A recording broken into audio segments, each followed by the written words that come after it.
We come to our last day.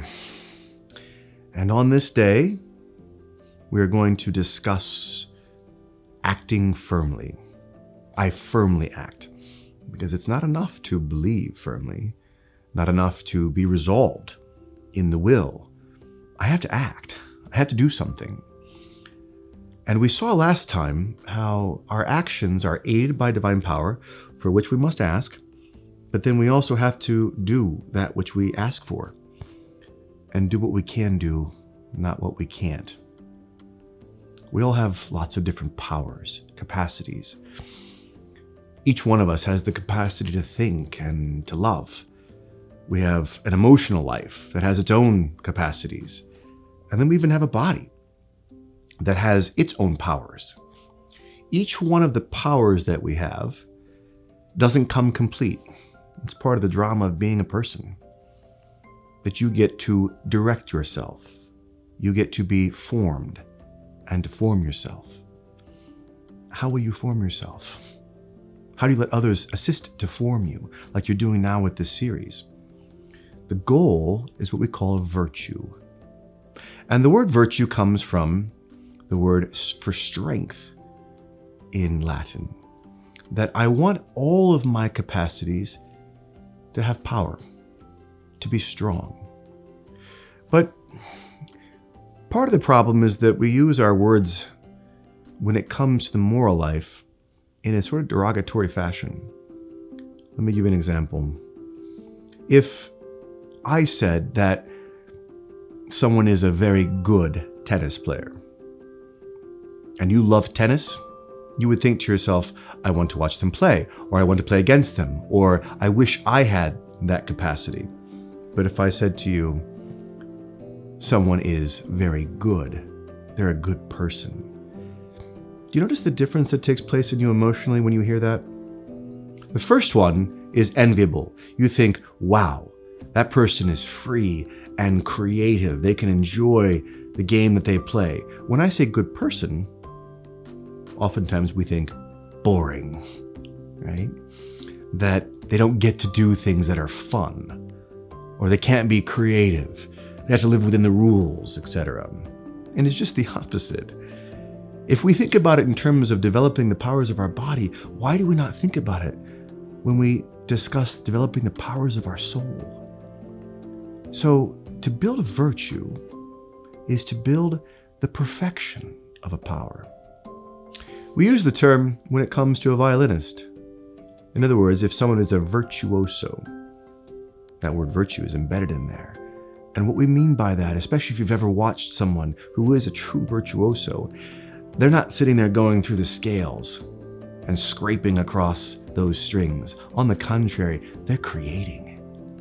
When you have the perfection of a power, when you're perfected interiorly in your mind and in your will, and even in your emotional life, then all of the acts that you do can be creative. You can be free to create music, as it were.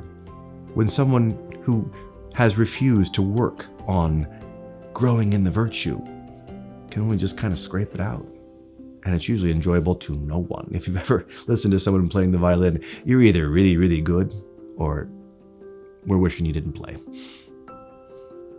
But to have that creative capacity doesn't just make it free and creative, it also makes it enjoyable. That when we have acts that are living in that power of a virtue, all of the acts are rendered pleasant. In other words, the person who tells the truth, because now it's a virtue and not just something you're working toward, enjoys telling the truth.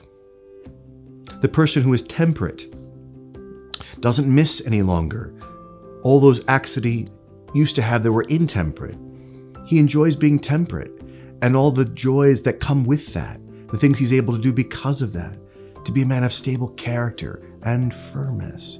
All of his acts are firm because his character's firm. He has virtue, his stable disposition. Take anything that you think is enviable in a person. Why are they joyful? Don't you wish you could be joyful like that more often? Why? Because they have virtue. Take any other acts of a person that you quote unquote envy in a good way, and you say, I wish that I could be kind.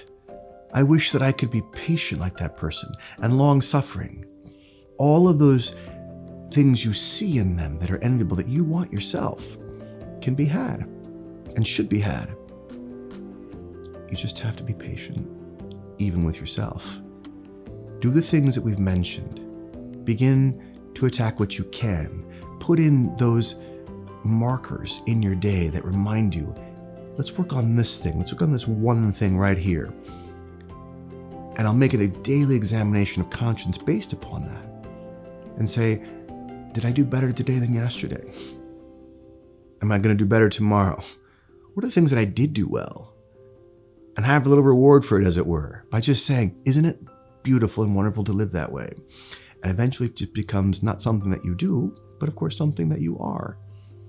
So that your acts are honest, but not just because you chose to be truthful, but because you're an honest man. You're an honest woman. We have to start somewhere. It does no good to put these things off and say, someday I'm going to work on that, because you know how that goes. Nothing happens. So write it out. My challenge to you would be, write it out. What are you going to do? What virtue do you want to gain? Go through those 7 things in the course of the days that we were together. Make sure you've implemented them and how you're going to implement them. Make a rule of life, a plan for yourself, and say to God, give me the grace to be able to do this. Work with me with your hands, like a potter with his clay, and make something out of me, and I will not resist you. I will do my best to work with you, and then watch what he does. We are not yet that which we ought to be.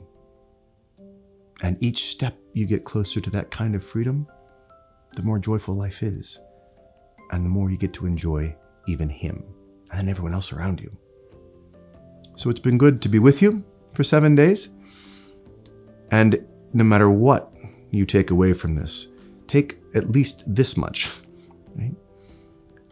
That you must begin now. Because time is not something that I have. It's something that I'm given to participate in. But it slips through my fingers like water.